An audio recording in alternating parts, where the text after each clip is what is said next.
Hello world, and welcome. Welcome to another week, another episode of Young, Empowered, Saved, and Successful, or Y.E.S.S for short. All right, I'm Brian. All right, and I'm so super excited, super elated to be sharing with y'all this journey to success. All right, we all know this past week something tragic happened with George Floyd. He was tragically killed by the police. I was thinking, he and I, along with Eric Garner and Ayana, I believe I'm saying her name right, Jones, that was senselessly killed in Detroit by the police in her home. We all have one thing in common: we're black. So I have a question. I feel that gives me a right to ask a question. But hold tight, put a hard pause on that. I'm going to touch on that in a minute. I want to introduce y'all to what I'll be talking about today, which is belief, all right? What is belief, all right? How do you know you have belief and the results of belief? So, hey, y'all, I used to always hear that if you don't believe in something, you'll fall for anything. I don't want to just believe in something. I want to believe in the truth. I want to know the truth, which brings me to my point of, last week I told you that truth was absolute, and I was going to be elaborating on truth. I know that I'm going to be stepping on some toes, along with offending some people. That's all part of the journey. But I want y'all to hang out with me. You'll find that we have more in common than we don't have in common. All right? So listen, the definition of belief by the Merriam-Webster dictionary, is the state or the habit of mind in which trust or confidence is placed. All right? We as a people have to start putting our trust in people and in things. All right? That equals nothing but disaster. It equals nothing but injustice, unfulfillment, no peace, no understanding. You know what I mean? It ends with us where we are.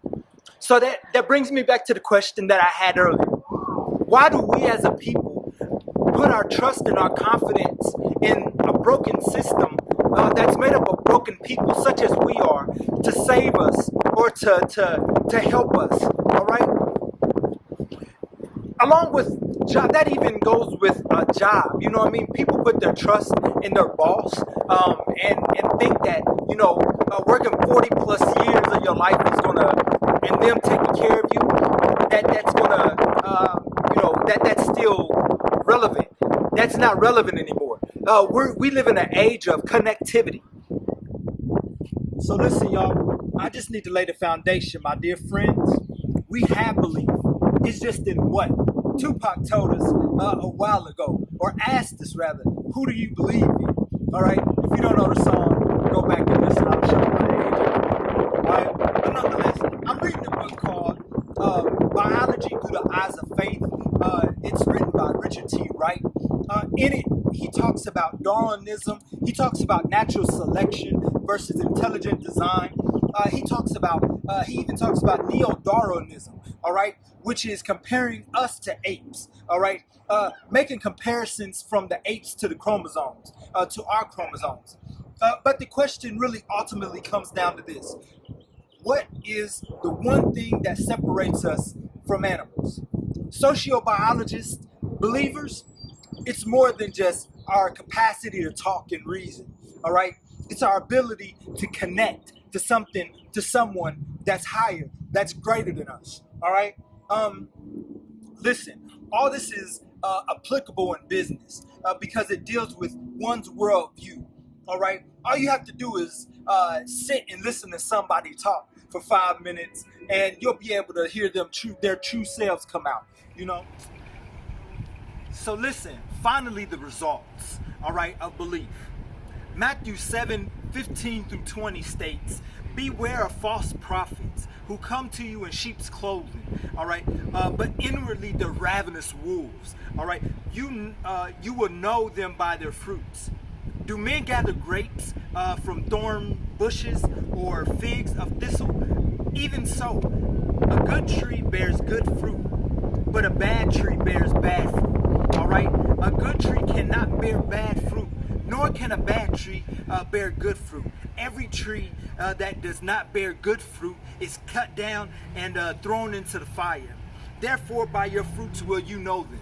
All right, my dear friends, listen. I'm a part of a $6.6 trillion a day industry. All right. I'm so excited and so grateful to be a part of something so huge, but it's so well hidden. All right. I'll be elaborating on that a little bit later. All right. But look, it's helping me change the way I think about money. All right. I'm in IML Academy. All right. Walking ATMs. Shout out to y'all. All right. We stay in the blue. All right. But I'm in the beginning stages, so my belief sometimes has to be reinforced. All right. Every so often. What does that mean? That means that I have to stay and stick around the fire, i.e. the culture. All right. In order for that fire inside of me, that passion to continue to burn, my why. In order for me to remember my why. All right. Now, with that being said, that's really the end. All right. I wanted to elaborate and express some thoughts to y'all, kind of flowing over from last week. Like I said, stick with me. I'll be going more into depth each week and bringing y'all more value on how, business and spirituality go hand in hand. All right, so what I want y'all to do is I want you on my left, your right, to click down and subscribe for me. Hit the like button, share. If you found some value, critique me, leave some comments in the comment section, and Lord willing, we'll see y'all next week. Love y'all.